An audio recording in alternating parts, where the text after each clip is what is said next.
Hi students, this week we're going to discuss Alexander the Great and Hellenism. And so we're going to pick up our story again after the Persian Wars. So the Greeks have defeated the Persians, they've been able to maintain their independence. The Persian Empire remains the most powerful empire in the ancient Mediterranean. What we find after the Persian Wars is that the spirit of independence that I explained last week was so strong among the Greeks that it had enabled them to resist the Persians. This time turns them against one another. And there's another war that breaks out, and this is called the Peloponnesian War. It's a war between the two greatest city-states, Sparta and Athens. And in the end, after about 30 years of war, Sparta is going to win.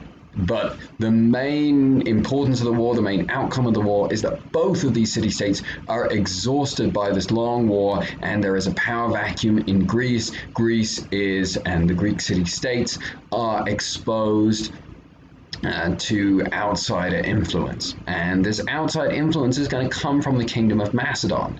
And so this Kingdom of Macedon was an area to the north of Greece where there had been a monarchy established, and this Kingdom of Macedon had served the role of a buffer zone protecting the Greeks' city-states from outside invasions. Philip II is the man that turns the Kingdom of Macedon into such a powerful force outside its own boundaries. Philip had been captured in a war against the Greeks early in his youth. He had learned from the Greeks. He'd received both a Greek intellectual education and also a military education, and he implemented these practices when he returned to Macedon and took up the throne. He builds a large army, he builds a secure financial base or foundation for the empire, or what's going to become the Macedonian Empire, and then he takes advantage of the divisions and infighting and exhaustion in the Greek city-states to establish Macedon or the Kingdom of Macedon as the most influential player in that environment. And he doesn't make the mistake of trying to conquer the Greeks. He knows that would lead the Greeks to resist, but he basically just establishes that he's going to control and influence the politics of the Greek city-states, and they're going to acknowledge his leadership in a Greek alliance, which is more like a Macedonian empire.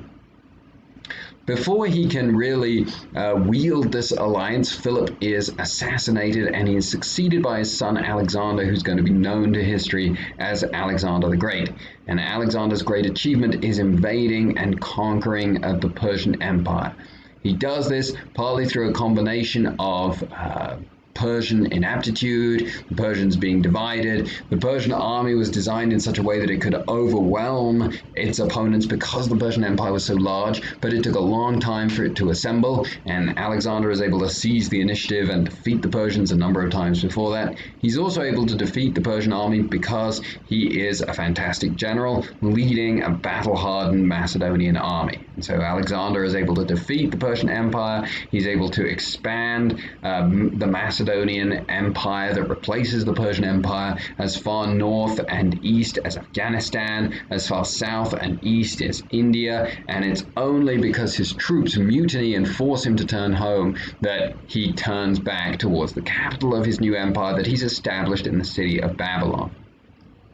It seems that Alexander was never really happy except when he was on campaign, however, and he grows sick on the return march to Babylon, and shortly after arriving back in the Middle East, he dies.